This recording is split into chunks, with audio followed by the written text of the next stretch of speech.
Sign up on the door. Said don't.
Good evening, good evening. Thank you all for joining Modern Matrimony. Well, good afternoon to those of you who are joining us from the West Coast. Thank you for sneaking off on your lunch break. Aloha to everyone joining from Hawaii. We'll get started in just a second. We want to make the best use of you all's time. In the interim, do a few quick housekeeping rules. And also I'll introduce myself so you know who the hell is on the other line of the phone, or whatever you want to call it. First things first is everyone here is welcome. I know that it's called Modern Matrimony, but everyone's welcome. Whether you're single, just got divorced, engaged, you got a roster, you own somebody's roster, whatever the case may be, everyone here is welcome. And so with that, if there's someone that you have in mind that you would want to be a part of this conversation, go ahead and send them a reminder. If there's someone that you have already asked to join and you don't see them, hit them up, let them know it's time. And we want to make this a fun conversation, so everyone feel free to ask questions. Nothing's too crazy, to be honest with you. We want this to be fun. We want this to be open. We want this to add value to you all.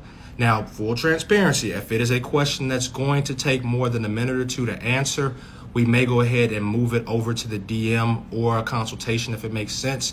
But for the most part, we want you all to be able to have a space to really address some of these concerns that you may have, or just to, like I keep saying, have fun with one another. And last but not least, let me just let you know who I am. My name is Delonte Greer. I'm a financial planner, which includes a lot of things, but mainly helping my clients to generate wealth by talking about investments, insurance, and relationships. And my team and I, we work with some pretty big names. We work with some high-level athletes. We rub shoulders with billionaires, medical professionals, also with some people who are just getting started in their career paths. And, they just don't have the money yet, but they have great ideas. And so we want to make sure that we have something available to everyone, because regardless of net worth, what usually happens is those people somewhere along the line become, sorry, I'm adding the moderator here, those people, as they start to build up the income, the game changes from what numbers do I focus on how do I spend the money, how do I spend the time.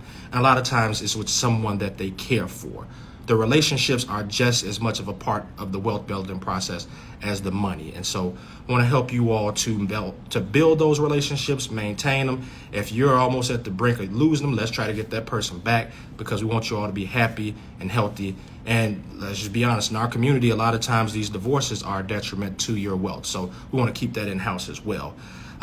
So yeah, that's just me in a nutshell on the professional end. Personally, I've been married a little bit over 2 years. I'm very happily married, and like everybody else, we go through changes, we go through ups and downs. And someone that I'm bringing on today was very instrumental in helping us to figure those things out, have conversations, have more fun, and just keep things spicy. And I think they can add that value to you as well. So without further ado, I want to introduce you all to my special guest, Dr. Jacqueline Sherman.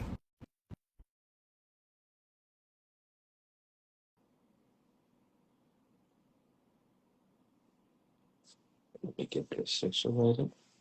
Oh, and while we're waiting, go ahead and put in the chat where you're from, what you do for a living, and your relationship status, just in case you meet somebody tonight. Hi, hi, Delante. Hey, Dr. Jack, how are you? I'm good. How are you doing? I'm blessed and highly favored. Thank you for I hear asking. that. Yeah, I'm glad to be here. Likewise, I'm very happy to have you. So, I gave people a highlight of who you are, but go ahead and give them your background, let them know everything, and we'll get right into it. Yeah, so my name is Dr. Jacqueline Sherman, but clients and colleagues call me Dr. Jack. I am a licensed clinical psychologist by trade, but I am also an intimacy and relationship coach. And that encompasses a lot of different things. I help couples. I also help individuals. I am also the creator of Sexformation Cards, which is a sexual self-care practice that helps women. Yes, there you go. Which helps women build sexual confidence in three ways. One, through self-reflection; two, through having intentional conversations; and three, through exploration. And I think probably the most important thing to note here is that I serve as your coach. And this conversation came about really organically with you talking about your specialty area, me talking about my specialty area in one of our sessions, and how we could come together to be able to save, to be able to serve the community at large. Absolutely. Dr. Jack, if you don't mind sharing with everyone, what are two of the main causes of divorce or heartbreak? Yeah, so for sure, it's going to be sex and money. Those are going to be two of the top, right? And so oftentimes, and I think that we spoke about this being a really important topic because of that, right? There's so many relationships that are not working, and oftentimes those difficult conversations that are associated with money, as well as sex and intimacy, are at the root of some of the challenges that a lot of couples face. Got it. Thank you. Thank you. Now, we'll just get straight to it. Sex is a taboo topic. Sex, money, religion, mental health, fear, those are things that people just don't feel comfortable discussing. When it comes to your client base or the people that you usually help, what do you think are the biggest obstacles for them to be able to open up and have these conversations with you, even though they need them dearly? Yeah, so I think if I'm being really transparent, the number one obstacle is couples have not been taught how to have conversations around intimacy.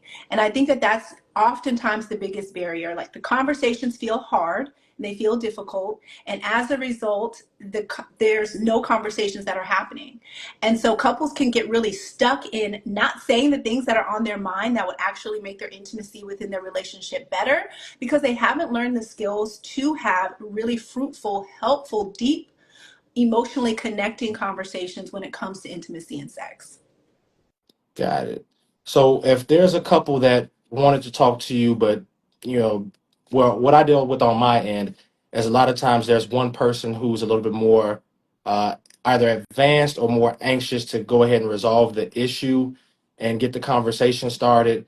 If there's someone who is in that same scenario and they feel, hey, I know that my sex life is not where I want it to be in my relationship, but I just don't know how to start the conversation, what's a good way for them to introduce to their partner, hey, maybe we should talk to someone without offending them? Yeah, so good question. And I'm even thinking about like the overlap here between money and sex and intimacy. Mhm. Oftentimes, like you mentioned, there may be one partner that may be, has gathered more information Mhm. and gathered more data in comparison to the other partner. Mhm. And so if there's apprehension with engaging in those conversations, the number one thing that I suggest is to be able to talk about, like, hey, this is a vulnerable topic that we haven't really discussed much. I think that laying that foundation creates a lot of connection and honesty regarding that conversation. So I would first say, like, name that this is a conversation that may feel hard. And guess what? We love each other. We're committed to this relationship. We can work through having hard conversations, even conversations that may be really new and different. So I think in terms of money and intimacy, they both overlap in that way. And then I would secondly say, utilize your resources, right? Like, so for example, this live right here would be a great thing to send to a partner if you're wanting to discuss either money or sex more deeply in the relationship, and say, hey, I saw this. What do you think about it? Get their thoughts and start to really warm them up in terms of thinking about talking about a topic that hasn't been discussed within the relationship before. So those are some initial things that I would suggest. And then lastly, I always think that it's important for couples to have check-ins within their relationship. And so you want to think about, for your relationship, what are your goals? What are your values as a committed partnership? And when you are checking in about those things, right? If sex and intimacy is an important part of you all coming together and being connected, then that should be on the list when it comes to check-ins, right? We want to be wealthy, right? We want to have money. We want to have, financial freedom, things of that nature. So if you are a couple and that's important to you, then that needs to be on the check-in. And so when you all are having regular conversations about some of the aspects of your relationship that are important, things don't get missed. And there's also not this avoidance that's happening where the conversations are not being had. Absolutely. So I'm glad that you brought that up, because when we work with clients, we usually meet with them on a quarterly basis, but we have encouraged them, if they're in a relationship, to have these conversations at least once a month about, not just the monetary aspects, but how are you feeling? How far along are we in the process? There's nothing to be ashamed of, because a lot of times when we're talking about money, it's more intimate than people think. It's not just numbers, dollars and cents, right? There's trauma that's associated with that. There's ego that's based in that, and people should take off their cool like they take off their clothes. And you'd be surprised that people will, they'll come talk to you about sex before they come talk to me about money. And it's like, bro, that's crazy. Like, you need this help, but a lot of times our ego, and when I say our, I'm speaking for cisgender men, but that can apply to anybody, right? Like, a lot of times our ego is not just built in our penis; it's also in our pocket. It's like, hey, Mm-hmm. man, I'm down bad, but I can't talk to anybody. And you start acting out in different ways or whatever have you. And so we just advise them, hey, if you don't want to check in with us as your financial advisor, check in with your spouse, your relationship partner, your friend, somebody, but just have that go-to person. On your end of things, how often should people be having these conversations in their relationship about how their partner's feeling sexually? Yeah, so that's a really good question. I think it should be a continuous conversation.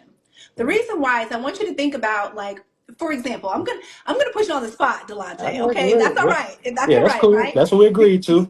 Yeah, because I think that your circumstance is so similar to many other people's, Mhm. and my circumstance is also similar to yours. Mhm. Meaning, when you and your wife first met, I would imagine that you were in a honeymoon phase where sex just felt maybe easy, and you guys were engaging without thought, right? You just met, you're enjoying each other. I'm actually speaking about, like, when you guys first got married, Mhm. you're excited. You're Mhm. excited to engage in this practice, All right?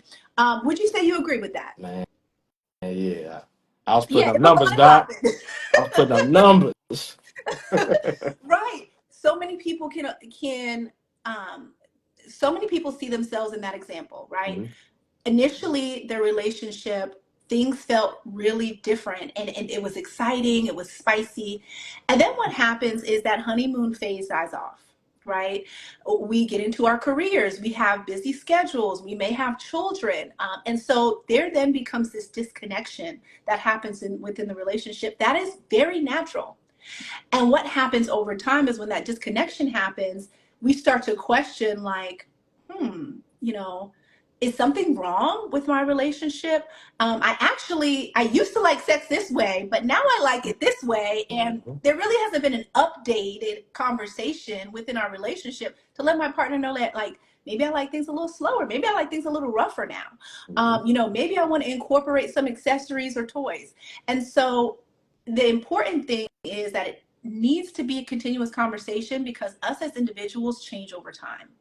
And really being able to honor that as individuals is important, and being able to communicate to our partners as those changes happen what looks different and what we may need from them in order to feel desire and be turned on, right? So I use you as an example, like honeymoon phase on and popping, and then guess what? Life happens. Mhm. Same thing happened in my relationship. Life happens, and it becomes a little bit more challenging because we change, we shift, and our partner has to be updated regarding what it is that we want and need.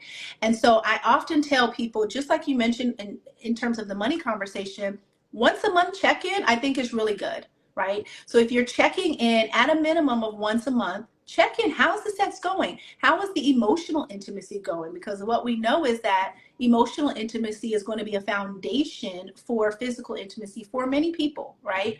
So it's going to be really hard for it to be on and popping if I feel like I haven't seen you in 2 weeks and we haven't spent any time together. So I think it's really important to talk about intimacy as a whole, both the physical and the emotional intimacy. And I really like that we're having this conversation because, as you mentioned, financial intimacy is also a point that individuals become connected within the relationship because there's a lot of vulnerability there. Mhm. And there's a lot to discuss in terms of overall couples goals. Absolutely, Doc. I have a question I'm going to save for you, but to your point, financial intimacy is overlooked. And there's a thing called financial therapy that really dives into the different personalities. I don't have time to go too far in depth, but at a high level, a lot of times when we think about money, it's always just how hard you work, how smart you are, and that's just going to equate to a dollar amount. What people usually don't take into consideration is a person's approach to money and how they got that concept.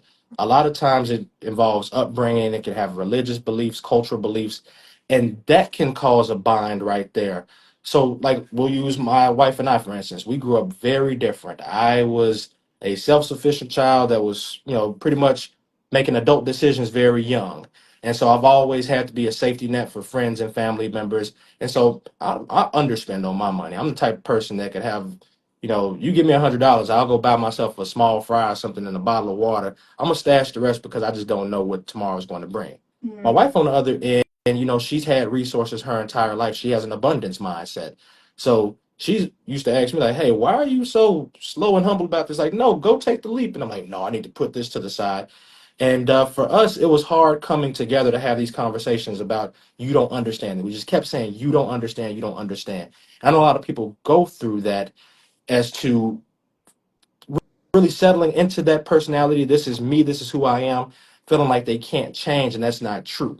Now, for me as a man, a lot of it was, seeing through my own ego, saying, hey, she has some points. Because sometimes, I'd be cheap with myself and I'd be kind of jealous that she's having a great time. She spent her money, but I'm like, man, that looked fun. I need to go over there and do that. And, some of those fun times I want to be a part of. And you know what I mean, Doc? So I was really struggling to find a way to initiate the conversation because she came to me and saying, "Hey, we should talk to somebody." And I'm like, "For what?" Like, all right, like I'm in good shape. I'm making good money here. My life insurance paid. If something happened to me, like you feel secure. What's the problem?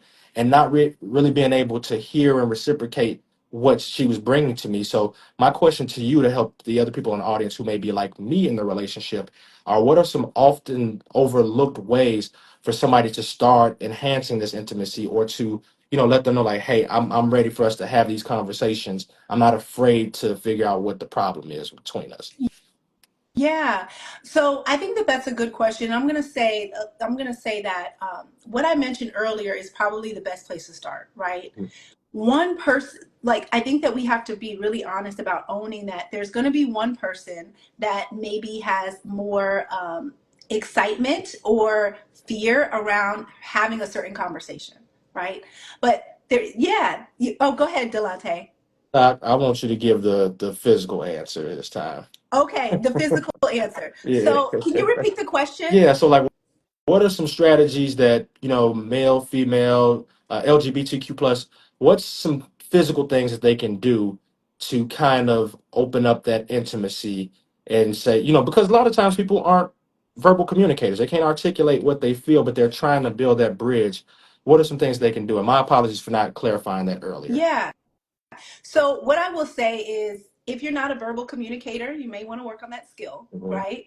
Because really communication is liberation when it comes to intimacy. And I like to say that it's also lubrication, especially when it comes to certain individuals. And so the conversation part you're not going to be able to get away from, but in terms of physical intimacy, some things that you can do is tap into your fantasies, right? Figure out what it is that you fantasize about and what is erotic to you, and be able to communicate that to your partner so you all can start to insert some of that into your relationship, right? And so, for example, if you are into role play, when is the last time that you engaged in a role play, right? If you've always fantasized about being somebody different, and creating a sexual scene that is really exciting for you, have you and your partner talked about it, right? That's going to be the first part. You can't get away from that. And what would that look like, right? What positions would you be interested in engaging in? What parts of your body do you want your partner to explore? What parts of their body do you want to explore? And so I think, again, I'm going to say that communication is such an important piece, because if you're going to change things up sexually, uh, just focusing on the physical piece is only going to get you so far. When we're talking about depth, and when we're talking about changing the trajectory of what your sex life looks like, verbal communication is going to be a really important piece of that. So novelty is going to be really important, right? Changing up the scenery is also really important. A lot of times when I speak with individuals and I get some background information with them, with my clients, and I'll ask them about, their best sexual experience. Oftentimes it's not at home in their bed, right? It's where they, snuck off at a party and had a really great time and maybe got caught by somebody. Or, it is when they were on vacation and they were on the balcony and they had an amazing experience that they will never forget. Or they were at a beach and they were in the sand and, the sun was setting. And so I say that because it's also really important for people to think about, how do I get out of the routine? Because what research shows is that for long-term relationships that have the most sexual satisfaction, oftentimes novelty is a really important piece of that. And so how are you changing things up, and how are you making your sex and intimacy new, fresh, spicy, enjoyable, and not necessarily having the same exact sex over and over? Okay. I like that. So when people normally do that, do you see their confidence change at all once they go ahead and take this leap? Yeah. Yeah, good question. I just want to highlight, I see PhD 20 mentioning lubrication, and communication is intentionality, and Joy of Jasmine, communication is everything. So appreciate you all engaging in the chat, and definitely continue to engage with us. And also, if you have any questions, we're here to answer that. So definitely any money or sex related questions, definitely drop those in the chat. And so your question, Delante, oh, can you repeat it for me? Sure. Once people actually take this step, which can be scary, which can be intimidating, nobody wants to be rejected or anything like that. When they take this step, how do you normally see their confidence change? Oh, wow. It is a transformational experience. I think that what happens, and I would imagine with money it's very similar, Mhm. is that we can have some fear of judgment Mhm. regarding what it is that we like or want or don't want, and so there can be a lot of judgment that we can anticipate from our partner, right? And so the confidence piece, one part of it is once you have the hard conversation, further conversations become easier. And as a result of that, you being able to communicate things and learn things about your partner, you are then able to show up as a different version of yourself. And so I think that the confidence comes in the courage of having the difficult conversations, as well as the action that follows, right? If I have a conversation with my husband and we talk about exactly what I like and what my body needs in order to reach orgasm, next time we go in the bedroom, because my partner has that information, things are going to look a lot different. I'm going to show up a lot different. And so the confidence piece really does come with knowing exactly what it is that you deserve in terms of pleasure, and knowing what's true about your body and its ability to be able to reach pleasure, and for it to be available to you. And so that then becomes a shift in mindset, right? Versus being in a place of pleasure isn't available to me, or I don't have time to have sex, or my partner doesn't know how to please me. Like all of those type of thoughts can really get in the way. And so when we clear those thoughts out and really focus on what we know to be true about our ability to access pleasure and have an amazing sex life with our partner, our confidence definitely changes. Absolutely. And that confidence does usually transfer over to the financial side of things. People who seem to be more confident and secure in their relationships, one, they are more comfortable taking risks that are within their personality trait. So not everyone's going to shoot for the moon, but a lot of times when things are well at home and they feel assured with themselves, our conversations go a little bit differently. There's a lot more laughter, a lot more vulnerability, because just like with you, a person has to be willing to share the information for you to help. Mm-hmm. Now, that's the first step. Then we also have to focus on making sure that the person has financial fidelity. So just like people, on the sexual spectrum of things, where if they're not satisfied or they don't feel confidence or there's some dissatisfaction, they may step out or may not be completely honest. On the financial side of things, very different as far as, the underlying causes or whatever have you. You don't want to have it where someone is not being transparent with their partners, whether that's business partners or their relationship partners, where they're hiding money. They got a special account, on your end where they might have a side chick. On my end, they have a side check, and that usually causes an issue. And so we don't usually see that in people who are confident and having these conversations with people like yourself. We have a question in the chat. Oh, that's my wife. Hey, baby.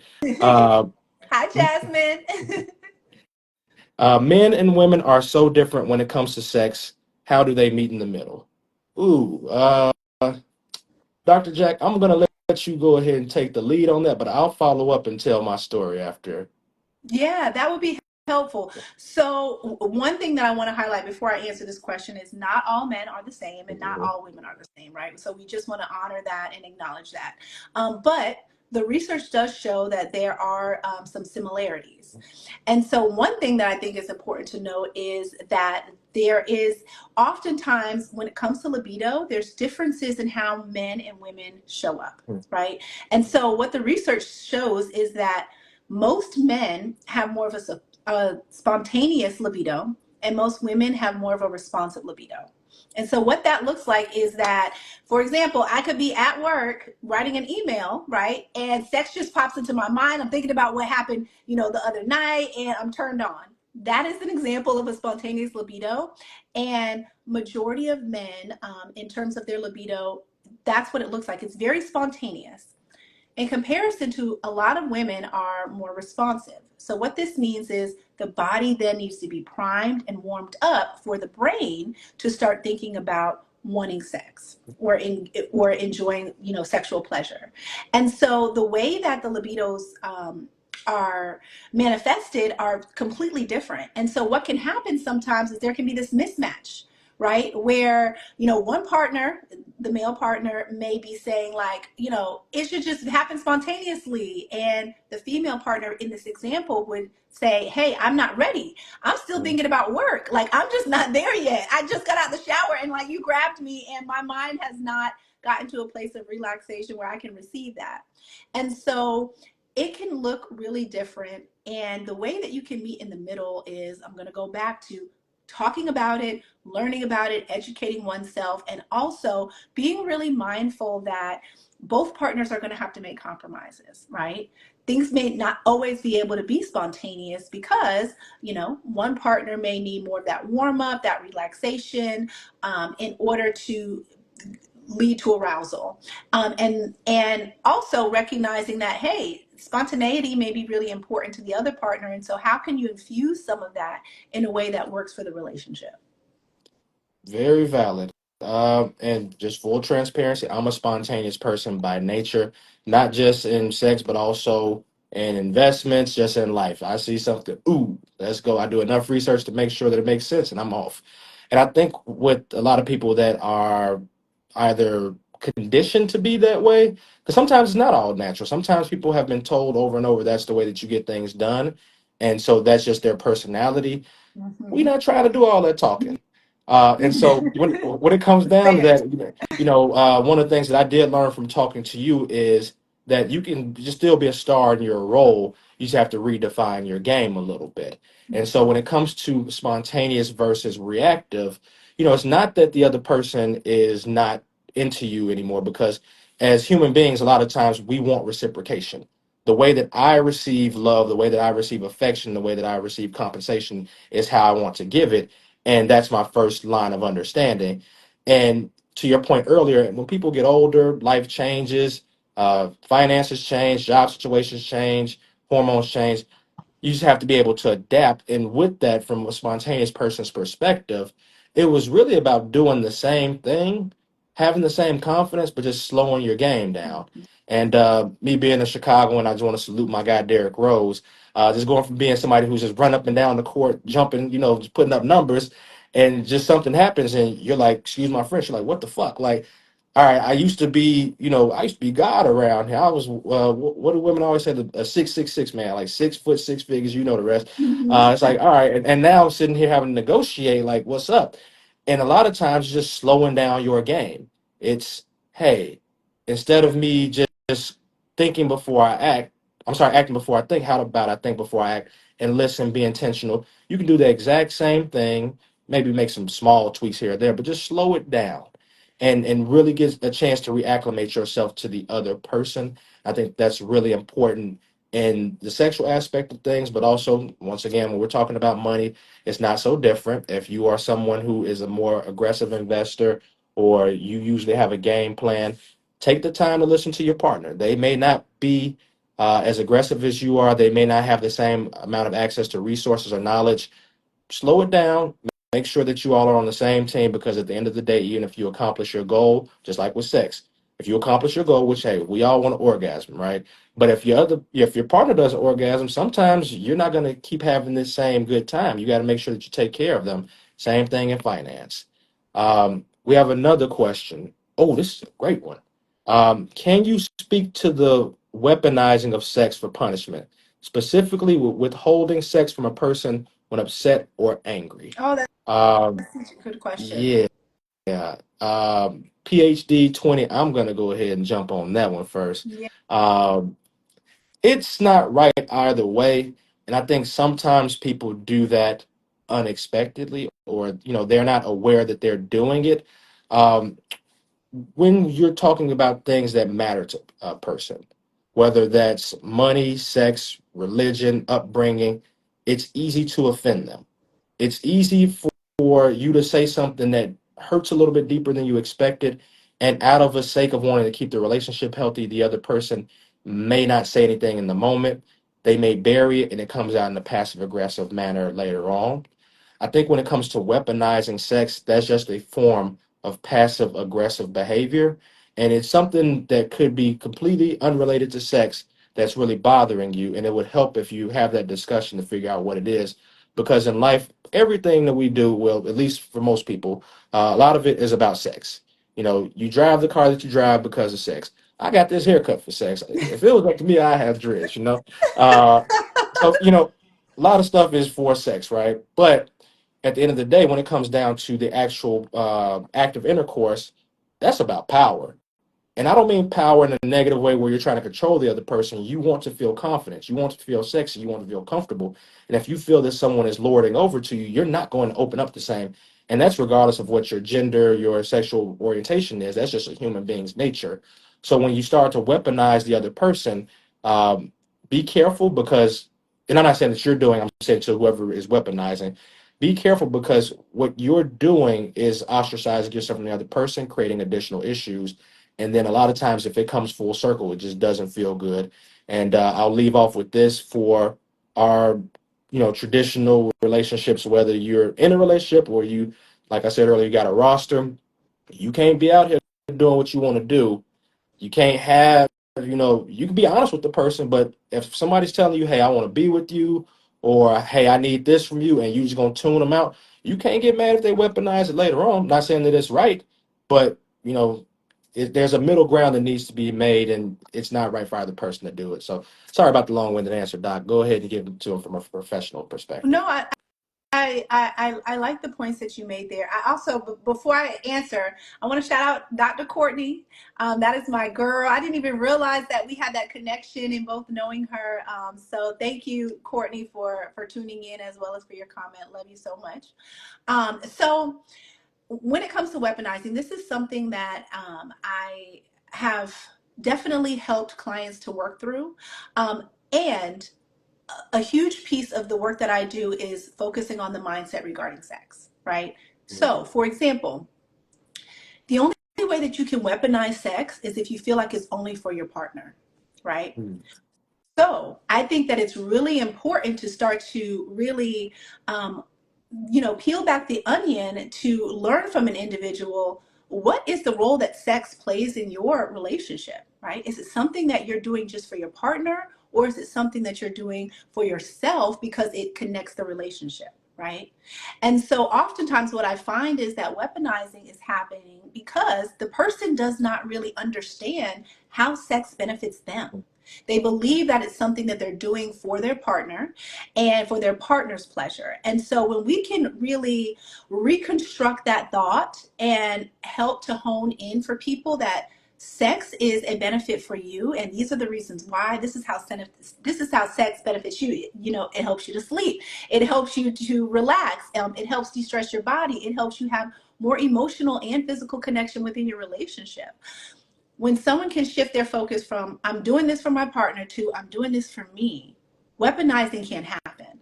And so I think that that's a really important shift for people to really think about what is the role that sex plays in their life and how invested are they in the benefits that sex has. Because if they're not invested in the benefits, then that's when weaponizing can happen, right? You got into a fight with your partner, and even though sex can connect you, you're saying, well, I'm going to go to sleep in the other room because you want to have an attitude, right? But what's happening is that you are missing out on the opportunity to reconnect, right? Sex can be used as repair if it's used with good integrity. And so that would be my answer regarding the weaponizing piece. Great answer, Doc. All right, so we're going to go ahead and ask a final question, unless people have more in the chat. My question to you, Dr. Jack, is if you could leave people with 3 tips to improve their sex lives, what would those 3 tips be?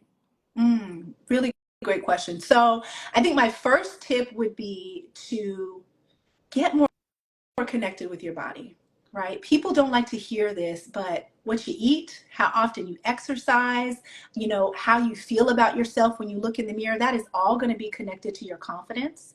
And so getting connected with your body is an important piece. Also, under this umbrella, also figuring out what it is that you love and like. Exploring your body, all of that is going to be a part of like getting to know your body and like having that self-love, taking really good care of it. That shows up in the bedroom, right? If all you eat is Popeyes and Chick-fil-A and McDonald's, right? You're not going to be able to last very long, whether you're on top or the bottom. So you want to be able to make sure that you're taking care of yourself in a way that makes you feel confident when you show up with your partner. So that's going to be number one. Number two, have the difficult conversations, right? I often tell people you want to start talking about sex before it becomes a uncomfortable conversation, right? So even if your sex life is amazing right now, talk about it. After you have sex, for 5 minutes, talk about what it is that you liked, how things were going. Like if there's anything that you would like to look different, mention that. That then gets you in the rhythm of being able to talk about sex and not just have sex. Because what we know is that when we talk about it, it becomes a much more pleasurable experience for both individuals. And then third, I would say try something new, right? If you're having sex with your partner and it feels like, okay, we started, I already know what the next move gonna be, I know what the final shebang gonna be, and then we gonna be done, then that means that it's probably time to pause and take an assessment regarding what it is that you may want to try that's new and different, whether that be it's going to be a new place, we're going to try a new position, we're going to do it outside, whatever that may be. Like, novelty is really important because you want to be excited about the sex that you're having, and you want it to be not always the same. So those are going to be my top 3 tips. All right, thank you so much. And then for people who may have not been comfortable asking the questions in the chat today, if they wanted to follow up and have more questions for you, how can they reach you? Yeah, so a couple of ways. If there's anyone here, well, first, y'all need to follow me. So if you are not following me, definitely, follow Dr. Jack on Instagram. What I want you to do is I want you to be a part of my world and sign up for my newsletter. As a result of doing that, what you will get is my 5 ways to have better sex. So if you go to my link in bio, you can actually download my free guide, 5 ways to have better sex. You can connect with me there. Also, if you have a question, you can send me a DM or you can send me an email at hello@drjack.co. And then I want to talk about 2 ways that individuals can utilize the services that I provide. So if you are listening to this and you've had a reflection that you would like your relationship to have better communication around sex, you want to be able to prioritize sex, and it's been really hard to do that. You really want to make sure that you are being intentional about cultivating emotional and physical intimacy in your relationship. You can reach out to me to be your coach. I have had the pleasure of coaching Delonte and his wife, and you all have made some transformational steps in your marriage that I think is only going to deepen it as you continue for many, many years to come. And so if you are wanting to take that courageous step in prioritizing intimacy in your relationship, reach out to me for coaching. As well, I also have a guide that helps people with communication. Like I mentioned, communication is such an important aspect of having more intentional sex and building your confidence. And so I have a sex formation cards, which are my card deck. Yes, I love it. I love it. And we've actually utilized them in session to some degree as well. They can be a great place to start. If you are wanting to start to have the conversations and you're like, I don't know what to ask, I don't know what to say, but I know we need to start having this conversation, you need to get sex formation cards. You can go to the link in my bio and go to my shop page, and you can grab the card deck. There's conversation cards within the deck that really help you to focus on certain aspects of your intimacy. And so it will ask about, scheduling sex. What do you think about that? Positions. It will ask about, like, what is the experience like communicating about sex? What has it been like in the past? And so some of these deeper questions that really help to transform your sex life are found in the deck, and I highly encourage individuals to grab that as an additional resource. Dr. Jack, can I put you on the spot for a second? Go for it. Let's give them a card. Let them get a sample. All right, let's go. Okay, wait, so you haven't, do you want to pick Yeah, let me go ahead and do one? that. Um, Okay, I didn't go plan for this, so it. give me a second to cycle through. Okay, yeah, and go to the ones that have conversation on the back. Those are specifically for individuals in a relationship. I love this. Hold on. Let's see. Self-reflect. 1 second, Doc. I might have to get my beautiful assistant here. Not a problem, not a problem. All right, here we go. Ooh, Hey, Corey. that's a good one. Mm, yeah, let's go with this one. Let's 'Cause go. I think at some level most people have experienced this. Chat, are you all ready? As a matter of fact, we're going to ask you all to participate on this one. So you're in a safe space. So the first half is going to be a fill in the blank. You're going to name an emotion. All right. If I'm rejected sexually, I start to experience name an emotion. Mm. So I'm going to repeat that. If I am rejected sexually, I start to experience blank. So name the Yes. emotion that you feel when you're rejected sexually. So Delonte, I'm going to put you on the spot. Can you answer? I'm going to answer after we get at least three answers in the chat. Okay. Okay. Sadness, that's real. Sadness. That's real. Unwanted. Unwanted, anger, that's real. For me, it's taken for granted. Mm, that's powerful. Yeah. Yeah. Revenge, absolutely. Frustration. Yeah. All right. We all on the same page here. Yeah. So the second half of that is what thoughts or beliefs do you have about why the rejection occurred?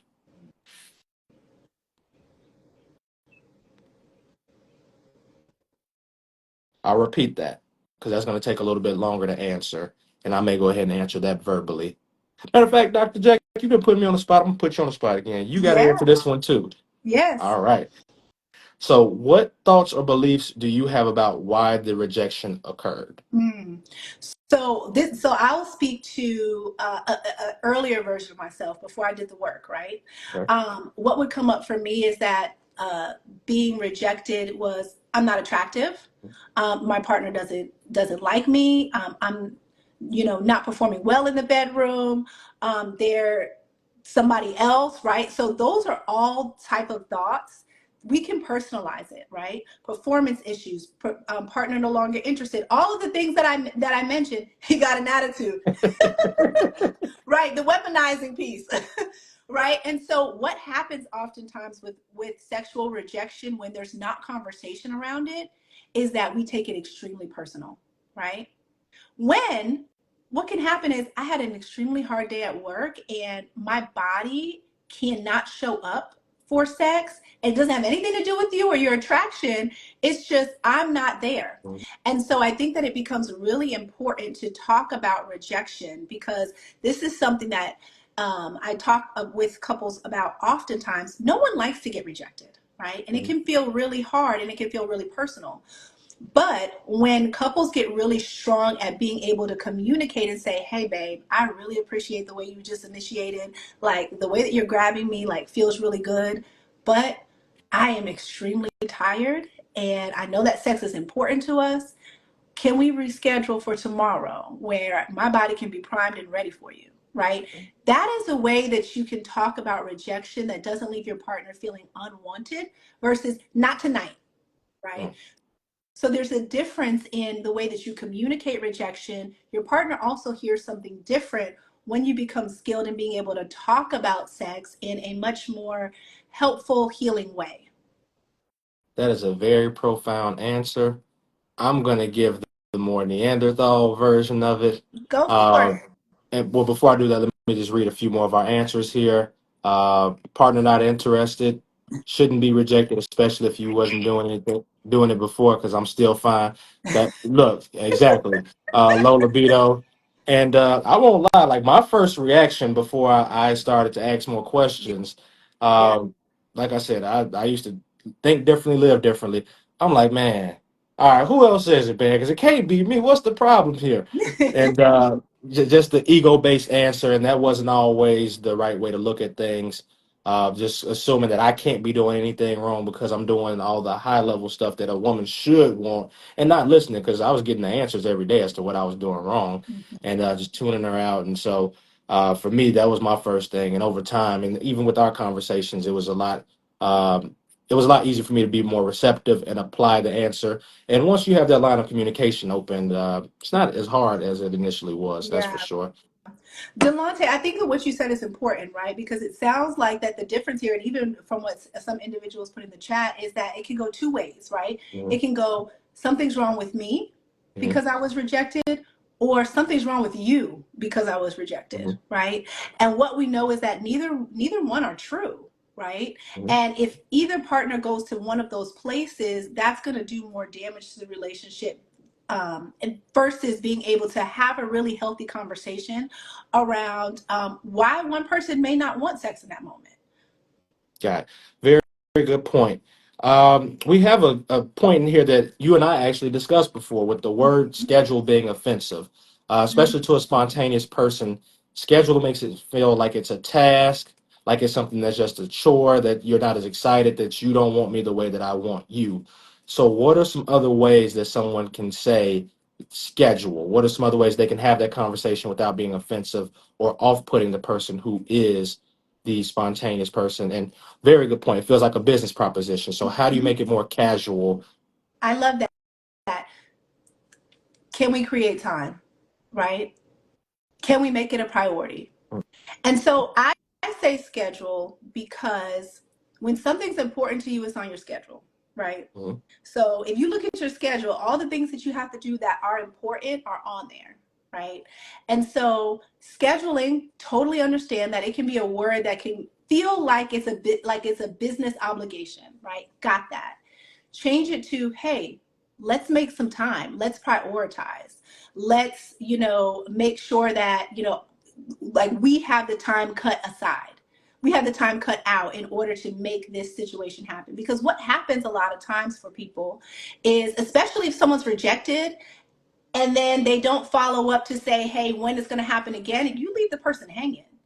So you're really doing your partner a solid by saying, tonight doesn't work.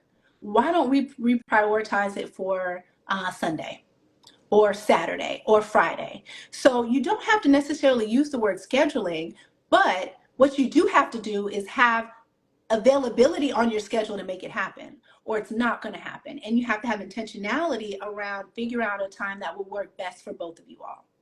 Again, it's not always going to be spontaneous. And so when it's not happening spontaneously, what are the ways that you can set your relationship up for success to be able to have the regular sex that you want, um, and have that container where both of you all can show up and be as present as possible? Somebody said, and if they say no. And that's a very valid point. So, Dr. Jack, and this is something that I went through is I wasn't feeling that schedule stuff that Mm-hmm. tomorrow. I was like, no, that still just feels too transactional. So, what the person who asked to delay or for more time, if the person says no, how can they process that? Because they may feel rejected if the person the next day, and that's where we get into the weaponizing piece. Mm-hmm. If the person still doesn't feel like tomorrow is a altruistic approach, should they be prepared for some type of rejection or the other person feeling some type of way about their request to delay? So let me make sure I understand. So one partner is saying, "Hey, not tonight. Hmm. Can we maybe, reconnect tomorrow?" And the other partner is saying no. Yeah, or the person says, yeah, sure, but in the back of their mind, they're going to have some type of residual feeling from that conversation. The person who asks to make the delay, should they expect some type of, not rejection, but some type of adversity with that approach? So one, I'm gonna say they may want to hire me, right? Because because I'm gonna plug myself in there. Um, these conversations should really be rooted in understanding each other, right? Versus judging each other, right? The reality is we are not always going to want sex at the same exact time as our partner. And Hmm. it becomes really important to be able to advocate for ourselves if we're not there, but also make a commitment to our partner that, hey, I can't show up for you right now, but tomorrow I got you, right?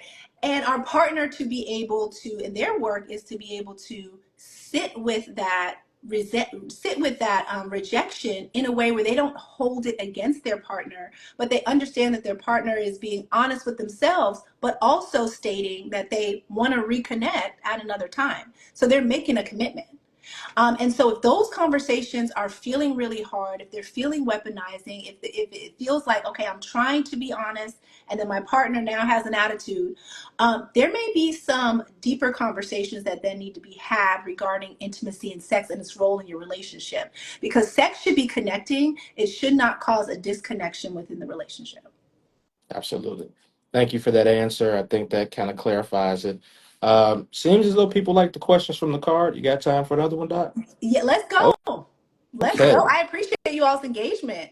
Y'all So got the to get the first deck. Absolutely. So the first question was more about feelings as far as emotional This one is going to be about physical feelings. Um, let's talk sensuality. What are three sounds you love to hear during sex that turn you on? Are you asking me this directly? Might as, yep, I am. Okay, so say it again. Say it again. What are three sounds you love to hear during sex that turn you on? I love to hear moaning. I love to hear how good it is. And I love to hear yes. Okay. Chat, how are you all feeling? Loaded question statement. Why are people looking at sex as a job when there used to be a time when we looked at it for pleasure? When and why did that change, especially in serious relationship or marriage? That is a great question. Yeah. The answer is loaded, and so that's not me avoiding giving you a straight shot. A lot Mm-hmm. of times, it really depends on the situation. It can be stress, it can be resentment, be physical changes, could be a change of style and a disconnect. So that would be my opinion on that. And then we have Rudon 17 moaning, breathing, and thank you. All right, yeah. Yeah. Thank you. It's nice. Rudolph 17. I love that answer. Yeah, we give it And gifts. and Delonte, I just want to add one piece to the statement. Sure. Um, I think that it's really important to acknowledge that for a lot of people, it there was this transitional phase where it didn't feel like a job and now it does. And the one thing that I will say is also our lives change, right? Our lives can become more complicated, more busy, more time consuming. We have more responsibilities. And so it then becomes that there's not a lot of time available. And we may also need something different sexually, Mhm. right? And so again, if we're having the same sex that we were having 10 years ago, it might feel like a job because we haven't really sat down and assessed, okay, what do I need in the Mhm. now to look forward to that maybe before I didn't need, but I need it now. So that would just be an additional piece that I would add. Absolutely. Great answer. Great answer. All right. Well, seems like Delonte, you got everybody. to answer the question too. I see Oh, how you try I, to. I yeah. see You how you you try to you get out caught of me. there, You caught me. You caught but the me. coach caught you. Yeah. So I would say the three sounds that turn me on the most. One is that little ugly noise that women make, like not the I like the noise that you know is unnatural. Like a grunt. Yeah, or just like the noise, like, all right, yeah, you can't fake that.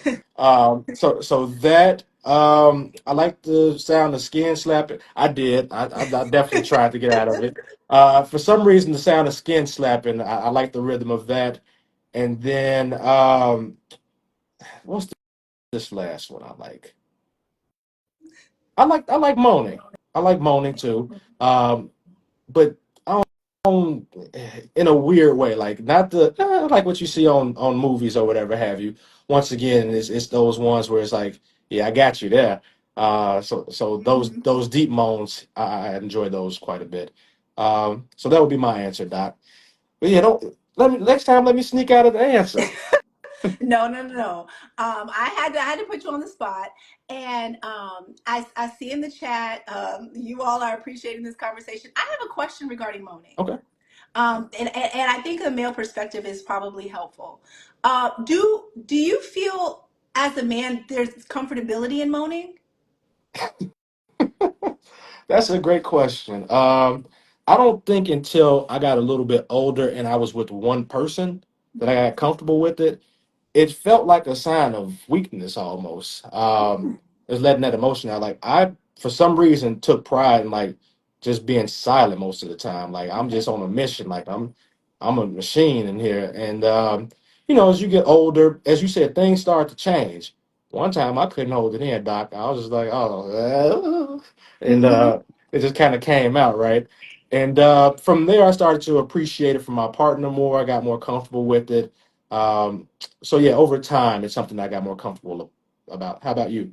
Yeah, I appreciate that answer. I love what Sade 24 stated here. I love to hear my man come. I think that there is something so amazing about a man being able to let his guards down to be verbal in the bedroom. Mhm. And so I enjoy moaning, but also in terms of my partner, I think that it's an extreme turn on because I think kind of like what you mentioned, you know, oftentimes there's like this idea that men need to be silent, and I think that it can be an extreme turn on when they're able to let that guard down and be verbal and be expressive in the moment without feeling like there's going to be judgment. Okay, good question. All right. Let me see. Moaning for me is an Listen, the chat expression of is how popping. good the sex is. It is. It is. Y'all Typically, had to men, warm up. I see. that that is a very good point. Typically, men have to tap into their vulnerability with their spouse to openly moan. Yeah. Absolutely, because you don't want some of your old work. Excuse my French here, but this is going to be talking after dark. You don't want somebody who you're not with anymore using that as something like, "Oh yeah, I had him moaning and groaning or whatever have you." And so you always think about how to keep your guard up with people. But once you find that person where this is either your forever thing or you just feel comfortable, I have no problem with it. Oh, Sade says she likes to hear sexual affirmations too. Absolutely. Words of encouragement, dirty talk is always good. Absolutely. Yeah, All right. that's kind of like what I mentioned as well. Like, I want to hear how good it is. Absolutely. I want you to say all of the ways of how good it is. All right. One more card because I know we're coming up on time. Okay. Well, chat, are you all still down for one more card or y'all got something else to do?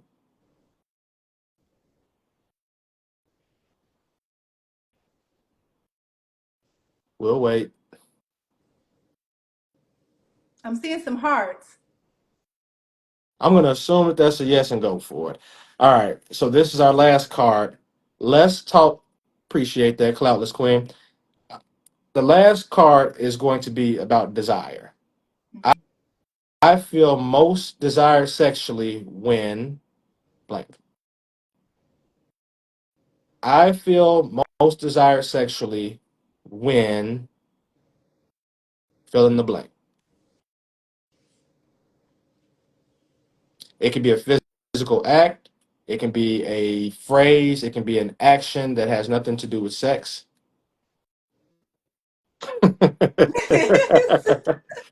We can't run the whole deck, but they are for purchase at Dr. Jack's website for sure. Yes, I'm gonna actually put in, if you don't mind pinning this, I'm gonna put the website here for anyone who wants more. You can go grab the deck. And by the way, the deck is a great date night idea. So when the woman initiates, she attacks. All right, yeah, fellas, I'm with you. I'm with you on that one. A lot of times it feels good to be wanted. As men, we're trained to be hunters and all of that, but sometimes I want to know how it feels. I want to play sleep sometimes. I just want to know.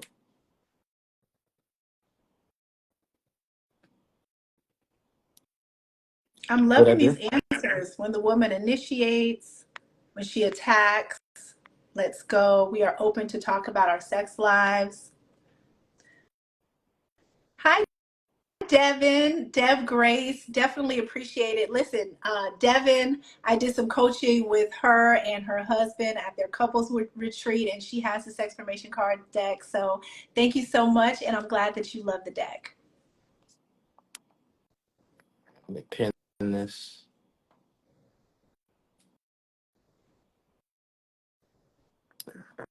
All right. So Delonte, you got to answer the last question. I'll put the deck up, Doc. It's okay. It's all Now I right. gotta find the I card think it. again. I think it was. I feel most desired when. I'm gonna go ahead and join the fellas on this one when the woman initiates. When the woman initiates. Okay. Okay. Yeah. Why is that?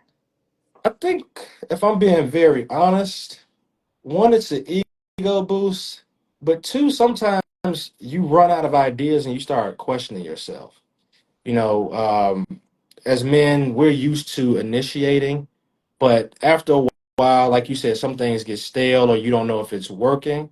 And so when she goes ahead and starts the action, you know that she truly wants it.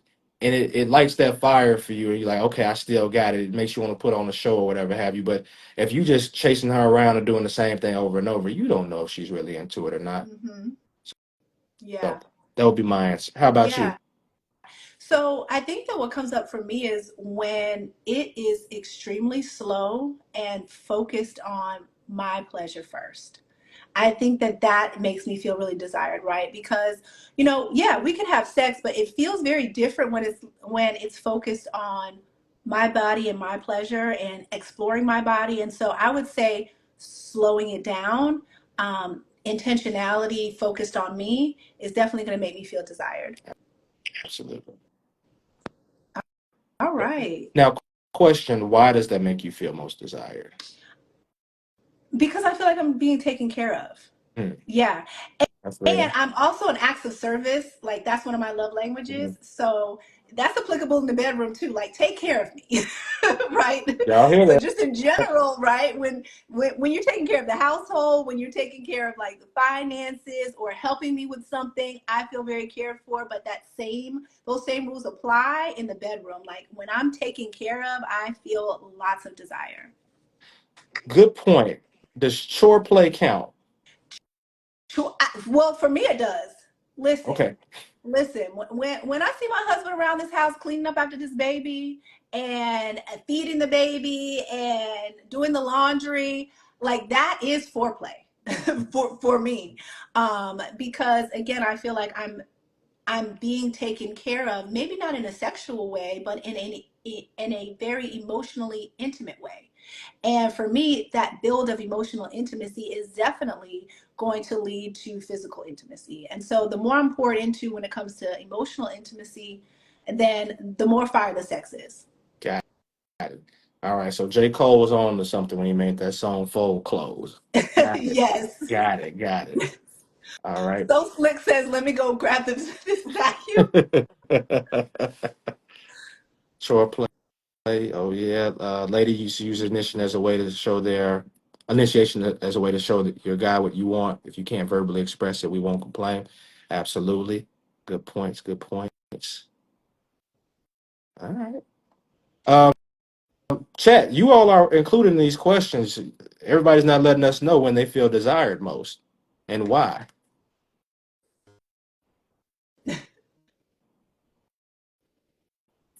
Good stuff. Good stuff. All right. All right. Let me see. There was a question further Chores, down. vacation. Okay. Stay in my pocket. Listen, your wife is like chores and a vacation. She gonna initiate all day.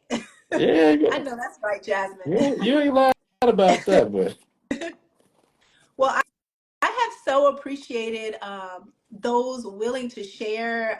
We had a lot of laughs here, as well as I think just meaningful connection regarding.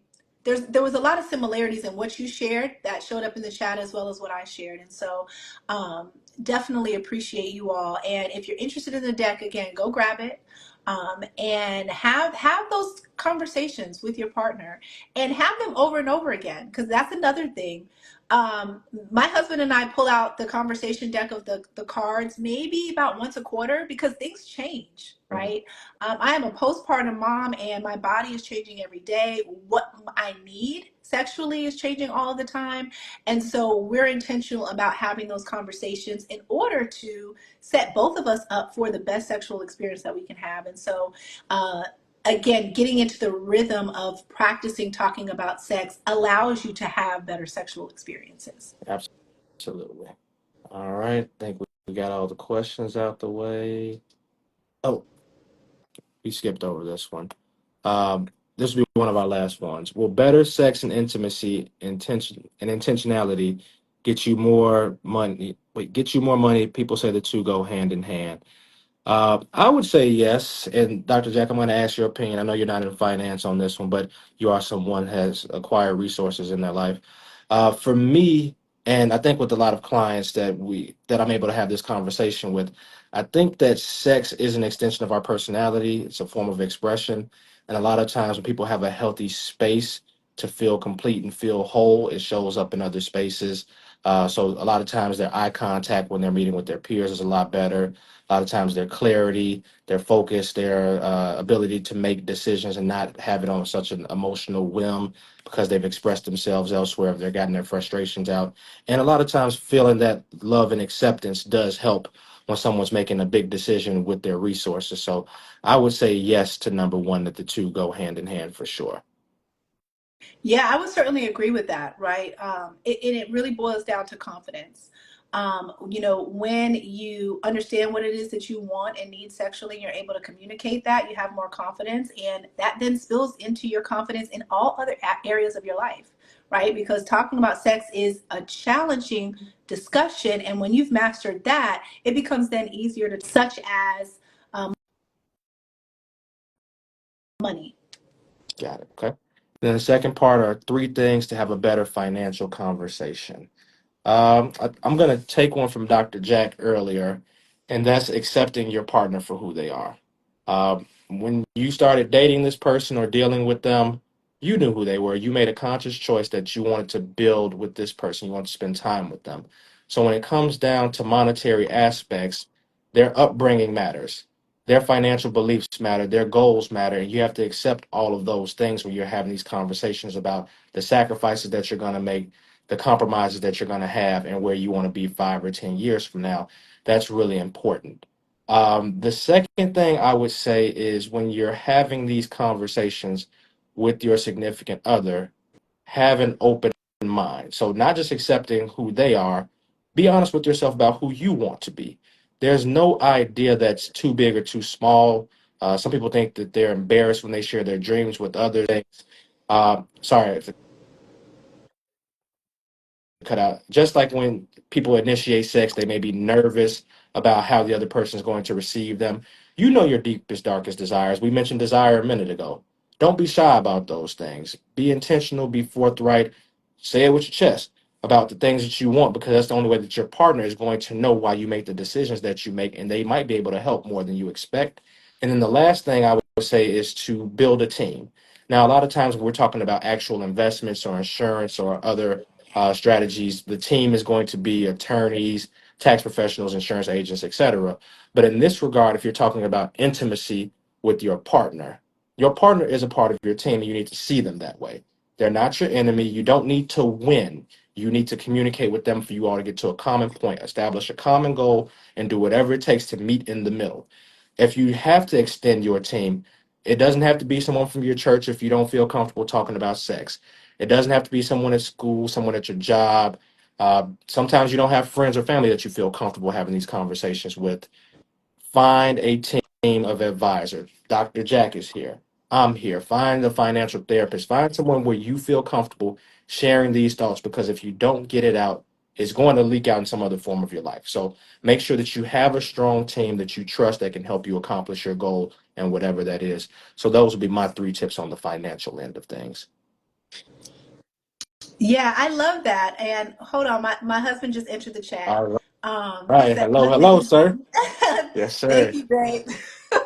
And he actually just called me because we got to go pick up our daughter. Got it, got it. All right. um, but it has been amazing being able to engage in this conversation and this dialogue. And this is the first time that I've ever, had a live conversation with a client. And I appreciate your willingness and vulnerability to share that we've worked together.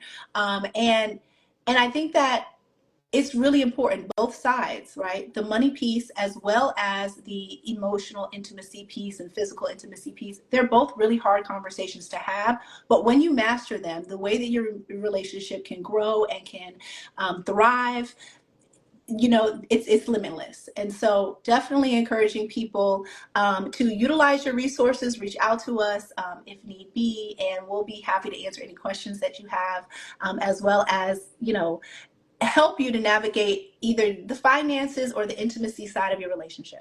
Absolutely. Well, thank you all for spending your time on this important conversation. Dr. Jack, thank you for everything, your expertise, and spending this time with us as well. We hope you all enjoy the rest of your night. We'll be in touch. All right, take care.